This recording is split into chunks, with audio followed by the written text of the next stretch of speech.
Hello guys, आप सभी का मेरे यूट्यूब चैनल अध्यापक मंत्रा में स्वागत है गाइस। तो गाइस, आज की हमारी श्रृंखला जो हमने चलाई है ईवीएस की, किसकी चलाई है? ईवीएस की। और ईवीएस में जो भी हमारे इंपॉर्टेंट क्वेश्चंस हैं, जो हमारे एग्जाम पॉइंट ऑफ व्यू से मोस्ट इंपॉर्टेंट हैं और जिसका हमने टारगेट रखा है 30/30 का। किसका टारगेट रखा है? 30/30 का, यानी कि 30 में से 30 नंबर का टारगेट रखा है। और गाइस, हमें वही क्वेश्चन पढ़ने हैं जो हमारे एग्जाम पॉइंट ऑफ व्यू से मोस्ट इंपॉर्टेंट होंगे गाइस। तो आपको मेरी वीडियो में वही क्वेश्चन मिलेंगे जो कि एग्जाम जो हमारे टेट, सीटेट, सुपर टेट, जितने भी टेट एग्जाम है, टीचिंग से संबंधित एग्जाम्स हैं गाइस, जो प्रीवियस ईयर में हमारे एग्जाम में पेपर में जो क्वेश्चन आ चुके हैं और जिन क्वेश्चनों का आने की संभावना है, हम उन्हीं से संबंधित क्वेश्चंस करेंगे। ठीक है गाइस, तो चलिए हम स्टार्ट करते हैं। हमारा पहला क्वेश्चन है, इसमें चल रही थी उसमें हम आगे बढ़ेंगे। इसमें हमारा पहला क्वेश्चन है कि शिक्षक की सबसे बहुमूल्य निधि है उसकी क्या? एक टीचर है, उसकी सबसे बहुमूल्य निधि क्या होती है? उसके छात्रों का विश्वास। क्या? उसके छात्रों का विश्वास उसकी सबसे बड़ी पूंजी होती है। आगे बढ़ते हैं। नेक्स्ट है कि परिकल्पना को बार बार परीक्षण करने से गलत नहीं पाया जाता है तो वह एक क्या होता है? तो वह एक सिद्धांत बन जाता है। क्या? सिद्धांत बन जाता है। जब हम कोई कार्य है या कोई कल्पना है या कोई काम है, उसे हम बार बार करते हैं और वो गलत नहीं होता है, वो वही नतीजा दर्शाता है, तो वो हमारा एक कल्पना ना होकर वो हमारा एक सिद्धांत बन जाता है। नेक्स्ट है कि निम्नलिखित में से सबसे उपयुक्त शिक्षण विधि है। इनमें से वह कौन सी है जो कि सबसे अच्छी विधि है गाइस? तो वो है, क्या कहते हैं, श्रुत लेख या दिया गया कार्य, यानी कि बच्चे सुनकर लिखते हैं या उन्हें कार्य दे दिया जाता है, तो वो अच्छी युक्ति है। या विचार गोष्ठी और श्रुत लेख, यानी कि उनके विचारों की गोष्ठी करवाना, जैसे कि करवाते हैं ना खेल खेल में, अंताक्षरी वगैरह कुछ भी करवाना और फिर उसे लिखना, ये हो गया। या विचार गोष्ठी एवं कार्य योजना बनाना, या व्याख्या या श्रुत लेख। तो इसका आंसर हो जाएगा, तो इसका आंसर होगा विचार गोष्ठी एवं कार्य योजना। यानी कि जो हम आपस में विचार बना रहे हैं, उनसे ही क्या कहते हैं, उन्हीं विचारों को फिर हमने उसी हिसाब से अपनी कार्य योजना बनाते हैं, तो वो हमारी शिक्षण की सबसे उपयुक्त विधि होगी। आगे बढ़ते हैं। नेक्स्ट है कि निम्नलिखित में से कौन सी ग्रीन हाउस गैस नहीं है? इनमें से वह कौन सी गैस है गाइस जो कि ग्रीन हाउस गैस नहीं है? नाइट्रस ऑक्साइड या कार्बन डाइऑक्साइड या हीलियम या मीथेन। तो इनमें से वह कौन सी जो ग्रीन हाउस गैस नहीं है गाइस? तो जो हीलियम है वो हमारी ग्रीन हाउस गैस नहीं होती है। आगे नेक्स्ट है कि ध्वनि प्रदूषण का मापन किस इकाई द्वारा होता है? जो ध्वनि प्रदूषण होता है उसका मापन किससे करते हैं? तो उसका मापन करते हैं डेसिबल से। किससे? डेसिबल से ध्वनि प्रदूषण का मापन किया जाता है। आगे बढ़ते हैं। नेक्स्ट है कि निम्न में से किस स्थलाकृति का निर्माण हिमानी द्वारा होता है? इनमें से वह कौन सी स्थलाकृति है गाइस जिसका निर्माण हिमानी के द्वारा होता है? तो जो यू आकार की घाटियां होती हैं उनका निर्माण हिमानी के द्वारा होता है। नेक्स्ट क्वेश्चन है, नेक्स्ट है कि निम्न नदियों में से कौन सी नदी बंगाल की खाड़ी में गिरती है? इनमें से वह नदी कौन सी है जो कि बंगाल की खाड़ी में गिरती है? तो वो है स्वर्ण रेखा। कौन सी? जो स्वर्ण रेखा नदी है गाइस, वो हमारी बंगाल की खाड़ी में गिरती है। आगे बढ़ते हैं। नेक्स्ट है कि राकेश कक्षा 5 पर्यावरण विज्ञान शिक्षक द्वारा दिए गए कार्य को समय से प्रस्तुत नहीं करता है, अतः सबसे उपयुक्त सुधारात्मक उपाय हो सकता है। यानी कि कोई बच्चा है, वो अपना कार्य है वो कभी भी टाइम से नहीं करता है, तो शिक्षक को सबसे अच्छा उपाय क्या करना चाहिए जिससे वह अपने कार्य को करने लगे?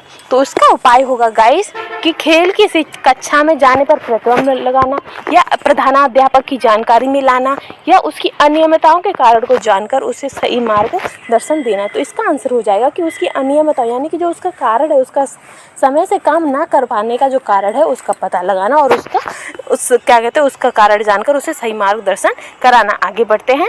नेक्स्ट है कि मध्य प्रदेश में कौन सा शहर झीलों का शहर कहलाता है? यानी कि इनमें से वह कौन सा शहर है जो कि मध्य प्रदेश का है और उसे झीलों का शहर कहते हैं? तो वो है भोपाल। भोपाल को हम झीलों का शहर कहते हैं। आगे बढ़ते करता है, यानी कि इसमें से वह सागर कौन सा है जो यूरोप को भारत से नहीं गाइस, यूरोप को अफ्रीका से अलग करता है? तो वो है भूमध्य सागर। कौन सा है? भूमध्य सागर यूरोप को अफ्रीका से अलग करता है। ये अफ्रीका लिखा है गाइस, अफ्रीका नहीं अफ्रीका है। ठीक है गाइस। नेक्स्ट क्वेश्चन है, नेक्स्ट है कि अंतर्राष्ट्रीय ओजोन दिवस मनाया जाता है। तो अंतर्राष्ट्रीय ओजोन दिवस कब मनाते हैं गाइस? तो वो मनाते हैं 16 सितंबर को। कब? 16 सितंबर को अंतर्राष्ट्रीय ओजोन दिवस मनाया जाता है। आगे बढ़ते हैं। ओजोन दिवस 16 सितंबर को ओजोन परत के संरक्षण हेतु जागरूकता के लिए मनाया जाता है। यूएनओ ने 19 दिसंबर 1994 को 16 सितंबर को international day of the preservation of ozone layer घोषित किया था। यह तारीख मॉन्ट्रियल प्रोटोकॉल की यादगार तिथि के रूप में तय की गई थी। ओजोन दिवस 2016 की थीम क्या थी कि ozone and climate restored by the world United. तो 2016 की क्या थीम थी गाइस, तो ये हमें इंपॉर्टेंट याद रखना है। आगे बढ़ते हैं। नेक्स्ट है कि किसी खाद्य श्रृंखला में शाकाहारी होते हैं। तो जो शाकाहारी होते हैं गाइस, तो वो क्या होते हैं, जैसे कि हमारी ये कोई श्रृंखला है, ये हमारा हो गया उत्पादक, जो भी है उत्पादक हो गया, फिर हमारे उपभोक्ता हो गए, फिर ये द्वितीय उपभोक्ता हो गए, यानी कि प्राथमिक उपभोक्ता, फिर द्वितीय उपभोक्ता, फिर तृतीय उपभोक्ता। तो जो इस लाइन पे होते हैं ये होते हैं हमारे प्राथमिक उपभोक्ता। ठीक है, तो हमारा इसका आंसर क्या हो जाएगा, इसका आंसर हो जाएगा जो श्रृंखला में जो शाकाहारी होते हैं वो प्राथमिक उपभोक्ता होते हैं, क्योंकि वो सीधे ही उत्पादक यानी कि हरे पेड़ पौधे या जो भी होते हैं उनसे संबंधित होते हैं। ठीक है गाइस, आगे बढ़ते हैं।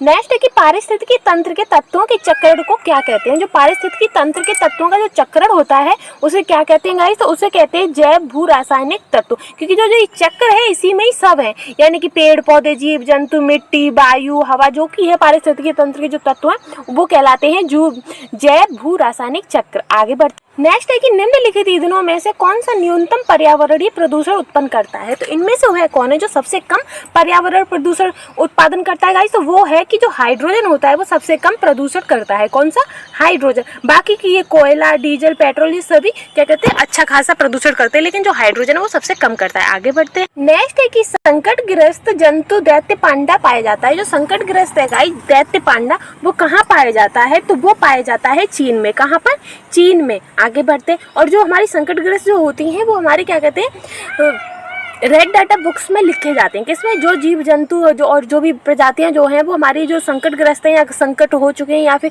संकट मतलब जो खत्म हो चुके हैं या खत्म होने की कगार पर है, उन्हें सभी को रेड डाटा बुक में लिखा जाता है। आगे बढ़। नेक्स्ट है कि निम्नलिखित में से किस गैस के कारण भोपाल गैस त्रासदी हुई थी। जो भोपाल गैस त्रासदी हुई थी गाइस, तो वो कौन सी गैस थी जिसके कारण हजारों लोग मारे गए थे गाइस, तो वो थी मिथाइल आइसोसाइनाइड। कौन सी थी, मिथाइल आइसोसाइनाइड भोपाल गैस त्रासदी की मुख्य कारण थी। आगे बढ़ते हैं। नेक्स्ट है कि किस देश में विम्ब्रस का त्योहार, विम्ब्रस नहीं गाइस, ये होगा क्रिसमस। कौन सा, क्रिसमस। गाइस इसमें काफ़ी मिसप्रिंट है, टाइपिंग प्रॉब्लम है गाइस। तो इसमें क्या कहते हैं, जो क्रिसमस का त्यौहार है वो गर्मियों में मनाया जाता है। तो क्रिसमस का त्यौहार गाइस गर्मियों में कहाँ मनाते हैं, तो वो मनाते हैं ऑस्ट्रेलिया में। कहाँ पर, ऑस्ट्रेलिया में। नेक्स्ट क्वेश्चन है। नेक्स्ट है कि गिर वन्य जीव अभ्यारण्य निम्न में से किस जीव का संरक्षण करता है। जो गिर वन्य जीव अभ्यारण्य कहाँ पर है गाइस, तो वो है गुजरात में। कहाँ पर, गुजरात में। ठीक है गाइस, कहाँ है, गुजरात में। और ये किस जीव का संरक्षण करता है, तो ये शेरों का संरक्षण करता है। किसका, शेरों का। आगे नेक्स्ट है कि निम्न में से कौन सी प्राकृतिक वनस्पति मरुस्थलीय प्रदेशों में पाई जाती है। इनमें से वह कौन सी प्राकृतिक वनस्पति है गाइस जो मरुस्थल में पाई जाती है, तो वो है कैक्टस। जो कैक्टस है वो मरुस्थलों में पाया जाता है। आगे नेक्स्ट है कि ग्रीन मफलर संबंधित है। तो जो ग्रीन मफलर है गाइस वो किससे संबंधित है गाइस, तो वो संबंधित है ध्वनि प्रदूषण से। किससे, ध्वनि प्रदूषण से। इसका हम एकदम एक देखा जाए तो एक ट्रिक भी बना सकते हैं कि जब ध्वनि तेज होती है तो हम क्या करते हैं, अपने कान बंद कर लेते हैं, और सर्दी लगती है तो क्या करते हैं, तो भी कान बंद कर लेते हैं। यानी कि जो ग्रीन मफलर, हम कानों को मफलर से बंद कर लेते हैं। क्यों, क्योंकि वहां पर ध्वनि बहुत ज्यादा हो रही होती है, प्रदूषण बहुत होता है। तो ध्वनि प्रदूषण, ग्रीन मफलर। ठीक है गाइस, आगे बढ़ते हैं। नेक्स्ट है कि भू पारिस्थितिकी तंत्र में ऊर्जा का महत्वपूर्ण स्रोत है। जो हमारी भू का यानी कि हमारे जो ऊर्जा का महत्वपूर्ण स्रोत क्या है गाइस, तो सूर्य जो है वो हमारी भू पारिस्थितिकी तंत्र में या वैसे भी ऊर्जा का सबसे महत्वपूर्ण स्रोत है। आगे बढ़ते हैं। नेक्स्ट है कि टाइटन किस ग्रह का प्राकृतिक उपग्रह है। तो जो टाइटन है वो किस ग्रह का प्राकृतिक ग्रह गाइस, तो वो है उपग्रह है, तो वो है शनि का। किसका, शनि का। आगे बढ़। नेक्स्ट है कि निम्न में से कौन सी बायोडीजल फसल है। तो इनमें से वह कौन है जो बायोडीजल फसल है गाइस, तो जो जट्रोफा है वो हमारी बायोडीजल फसल में ही आता है। ठीक गाइस, आगे बढ़। नेक्स्ट है कि पर्यावरण संरक्षण अधिनियम किस वर्ष पारित हुआ था। जो पर्यावरण संरक्षण अधिनियम है गाइस वो कब पारित हुआ था, तो वो पारित हुआ था 1986 में। कब, 1986 में पर्यावरण संरक्षण अधिनियम लागू हुआ था। आगे बढ़। नेक्स्ट है कि भूमंडलीय तापन का कारण, यानी कि जो हमारे पृथ्वी पर जो इतनी गर्मी बढ़ रही है उसका कारण क्या है, तो उसका कारण है कार्बन डाइऑक्साइड में वृद्धि होना। और कार्बन डाइऑक्साइड में वृद्धि क्यों हो रही है गाइस, क्योंकि पेड़ बहुत कम है, पेड़ों की कटाई ज्यादा हो रही है। क्योंकि जो पेड़ होते हैं वो कार्बन डाइऑक्साइड को ग्रहण करते हैं और ऑक्सीजन को छोड़ते हैं, पर लेकिन जब पेड़ ही ही रहेंगे तो कौन कार्बन डाइऑक्साइड को ग्रहण करेगा और कौन ऑक्सीजन छोड़ेगा। इसीलिए जो हमारी कार्बन डाइऑक्साइड की जो मात्रा बढ़ रही है, जिससे हमारी पृथ्वी और भूमंडलीय तापन का कारण बन रहा है। ठीक है, इसे आगे बढ़ते हैं। नेक्स्ट है कि निम्नलिखित में से किसमें सर्वाधिक जैव विविधता पाई जाती है। तो इनमें से वह कौन सा है गाइस जो कि सबसे ज्यादा जैव विविधता पाई जाती है। तो जो उष्णकटिबंधीय सदाबहार वर्षा वन होते हैं गाइस, वहाँ पर सबसे ज्यादा जैव विविधता पाई जाती है। आगे बढ़ नेक्स्ट है कि निम्न में से किस मृदा का निर्माण लावा द्वारा होता है। यानी कि इनमें से वह मृदा कौन सी है जिसका निर्माण लावा के द्वारा होता है गाइस। तो जो काली मिट्टी होती है वो हमारी लावाओं के द्वारा निकलती है। ठीक है, जो हमारी जो ज्वालामुखी वगैरह फटते हैं उनसे जो लावा निकलता है उससे हमारी काली मिट्टी का निर्माण होता है। आगे बढ़ते हैं। नेक्स्ट है कि वायुमंडल की कौन सी परत प्रकाश की परावैंगनिक किरणों को पृथ्वी की सतह से आने पर रोकती है। तो इनमें से वह कौन सी परत है गाइस जो वायुमंडल की जो सूर्य की जो परावैंगनिक किरणें होती हैं उसे पृथ्वी पर आने से रोकती हैं गाइस। तो वो है क्षोभ मंडल। क्या है? क्षोभ मंडल है। जो क्षोभ मंडल तो हमारा पृथ्वी की सतह हो गई। जो समताप मंडल है वो हमारी जो परावैंगनिक किरणें होती हैं उन्हें पृथ्वी की सतह पर आने से रोकती है, क्योंकि समताप मंडल में ही ओजोन परत है। कौन सी है? ओजोन परत है, जो कि जो परावैंगनिक किरणें होती हैं उन्हें रोकती है। आगे बढ़ते हैं।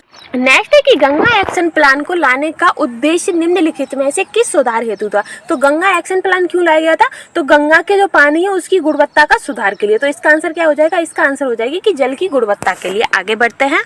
नेक्स्ट है कि निम्नलिखित में से कौन सा वृक्ष जैविक कीटनाशक का उत्पादक है। तो इनमें से वह कौन सा वृक्ष है गाइस जो कि जैविक कीटनाशक का उपयोग उसमें होता है। तो कौन सा? नीम। क्योंकि आपने देखा होगा गाँवों में जो हमारी जो फसल होती है, जैसे गेहूं हुआ, धान हुआ, दालें हुई, उनमें नीम के पत्ते सुखा के डाल दिए जाते हैं। क्यों? ताकि उनमें कीड़े ना लगे। तो कौन सा हो गया जैविक कीटनाशक? तो वो हो गया नीम। तो गाइस हमारी 30 की जो टारगेट है वो हमारा यहीं कंप्लीट होता है। 30 क्वेश्चन कंप्लीट होते हैं। आगे का हम आगे प्रोसेस अगली वीडियो में हम अपने 30 क्वेश्चन लेके आएंगे। गाइस अगर आपको लगता है कि मेरे जो क्वेश्चन हैं वो आपके एग्जाम पॉइंट ऑफ व्यू से इंपॉर्टेंट है तो प्लीज़ मेरे चैनल को लाइक शेयर एंड सब्सक्राइब कर दीजिएगा। Thank you.